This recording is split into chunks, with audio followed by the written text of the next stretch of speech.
Bahan untuk buat cheese lele 3 layer, cream cheese tatura, serbuk koko, biskut cream cracker Oreo, kopi segera, susu cair, susu pekat, air panas dan Milo.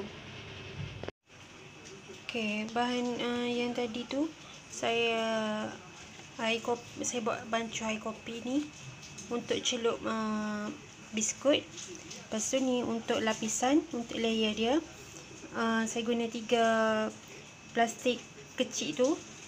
Lepas tu yang ni Milo, yang ni koko, sebab koko saya dah ayak. Lepas tu Milo ni saya tak ayak lah. Okey, yang ni saya guna whisk je, tak guna blender ke mixer ke. Okey, nanti saya akan whiskkan. Yang ni 250 gram tatura yang tadi tu. Lepas tu susu cair 2 sudu saja. Lepas tu susu pekat tu 3/4 cawan.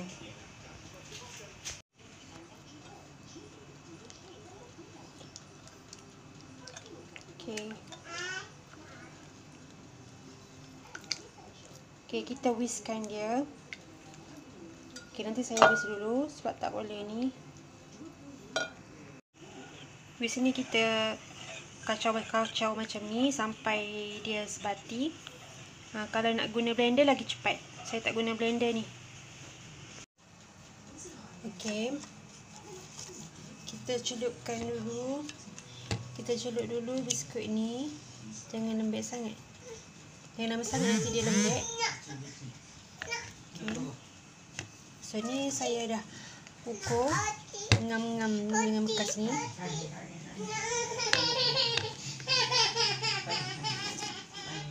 Adik.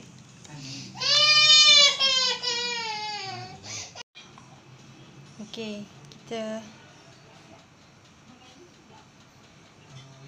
letak ni cheese kita atas biskut.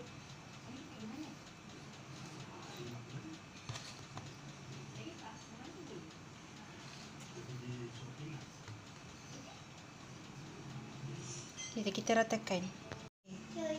Okey, tadi kita dah tabur, kita letakkan cheese tadi. Ni saya taburkan Oreo. Oreo ni saya guna 3 plastik kecil.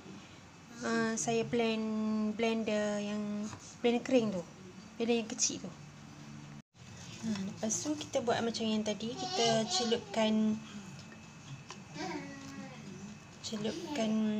biskut tadi. Letak atas ni. Okey, saya baik bekas ni ngam-ngam 4 biskut, 4 keping biskut. Lapisan kedua saya letak ni serbuk koko. Okey, kita tabur je. Okey, layer yang ketiga ni saya letakkan serbuk Milo. Okey, dah siap cheese scoop 3 layer kita ni. Okey, saya akan masukkan dalam peti sejuk selama 1 jam.